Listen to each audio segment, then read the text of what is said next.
Hello, I'm Tim Ecott and you're listening to the Voice of Russia in London.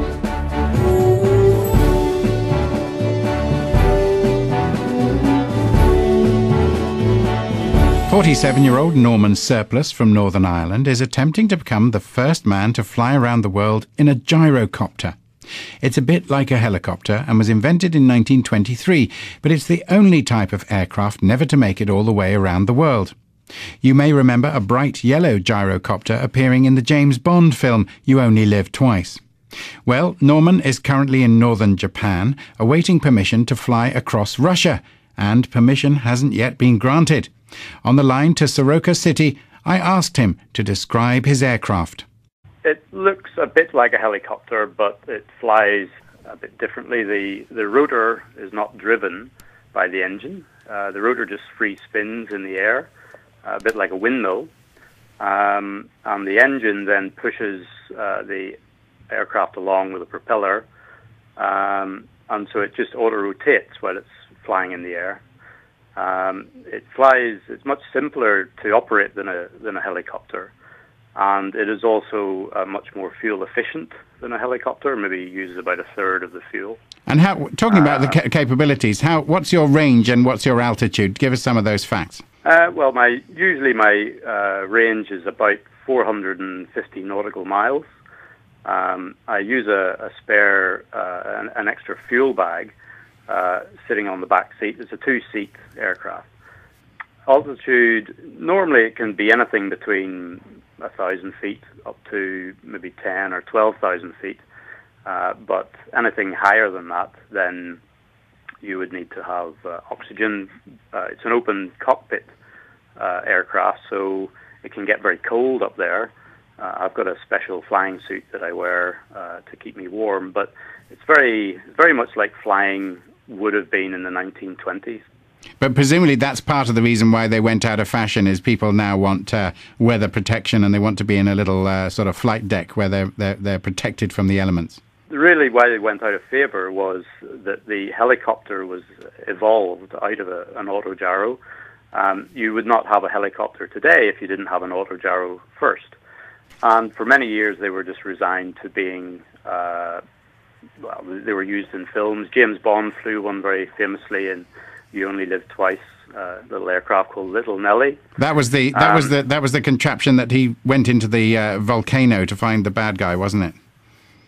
That's right. And it was interesting enough, it was in Japan that he was doing all that flying. But so for a number of years, they were seen as just a very small aircraft without much purpose. It's worth remembering that in the 1930s, before helicopters, autogyros did all sorts of jobs that helicopters would have taken over. One landed on the White House lawn. Amelia Earhart flew one coast to coast in America. They were landing on skyscraper roofs and landing in sports stadiums and doing lots of things that aircraft just didn't do in those days. What stage of the voyage, the flight, are you at? What's your next step? Well, I set off from Larne in March 2010 and flew down through Europe, through the Middle East, across the Saudi desert, across India, then down through Southeast Asia, Thailand, Malaysia, up to the Philippines. And then I waited in the Philippines over the winter, 2010 to 11. And then I moved to Japan last summer, 2011, in the summertime, hoping to carry on the journey between Japan to Russia to get up to the Bering Sea. All in all, there's 24 countries, but by and large, the aircraft has been well received in each country.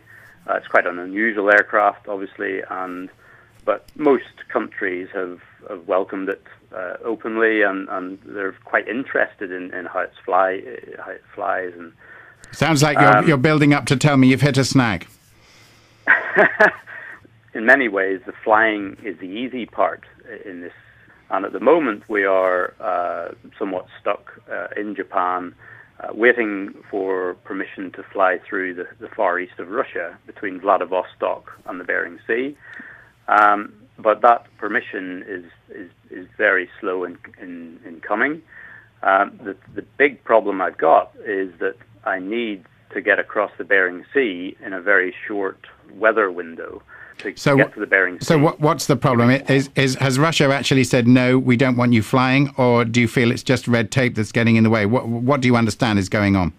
Well, before I set off in 2010, we were speaking with the Ministry of Foreign Affairs in Russia, and we were given the indication that, subject to a few easily met preconditions to do it, the only thing I couldn't promise the Russians at the time was exactly when I was going to arrive there, because it's halfway around the world.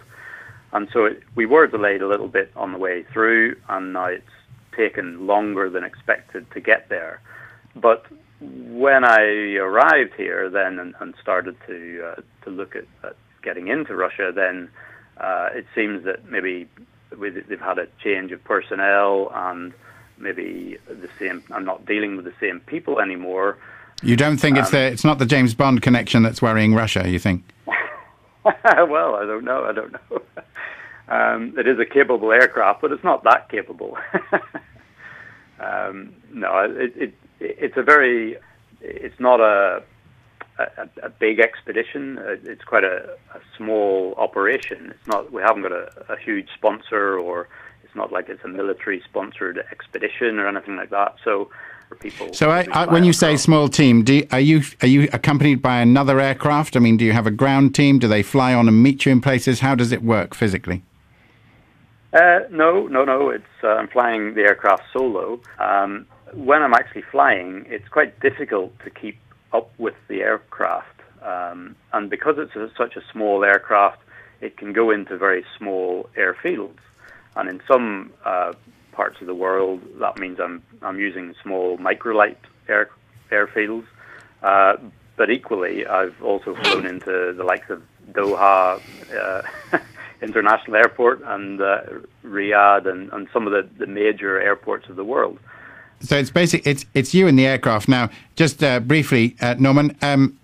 Obviously, the word of gyrocopter and the picture I have in my mind, and you're talking about trying to cross the Bering Sea. I mean, how dangerous do you believe this is? Well, as I say, we have done quite a few open water crossings so far. I've crossed about 6 now of over 400 nautical miles, and so the actual range of the aircraft is fine. The modern technology that we have, I've got a satellite tracker on the aircraft, which is very good for people to watch the aircraft live, online, real time. Every 10 minutes we get a position put onto Google Earth, a Google Earth page. And so in terms of knowing where I am when I'm flying, it's very safe because people will know exactly where I'm flying. And do you have a life raft? I mean, what happens if the engine fails? Is it like a helicopter? Can you glide down to a certain extent? Yes. Well, in fact, it's safer than a helicopter in that regard because I'm in auto rotation all the time. A helicopter has to try and get into auto rotation to save itself. An autogyro is always auto rotating, so that part is fine. I do have a life raft, and my flying suit is a special immersion suit that was specially developed for this flight. And then I also have an EPIRB, a satellite distress signal device. And I purposely designed the expedition in that way. I worked it from the ground up. So what's been your biggest scary moment so far, or your biggest challenge apart from the red tape of flying over Russia? Well, I did have to land out in the Saudi Arabian desert, and that was because of a very large thunderstorm system directly over Riyadh.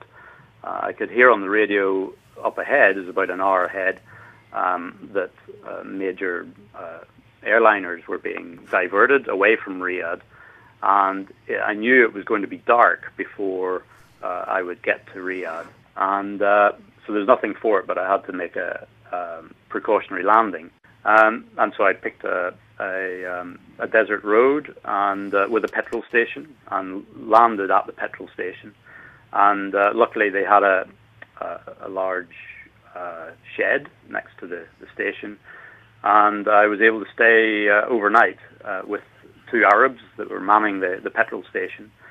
They could speak no English, and I could speak no Arabic apart from salam. So it was a fantastic experience. We had a great night. I was able to speak to Riyadh on the phone, and we exchanged instruction to the petrol station as to why I was there.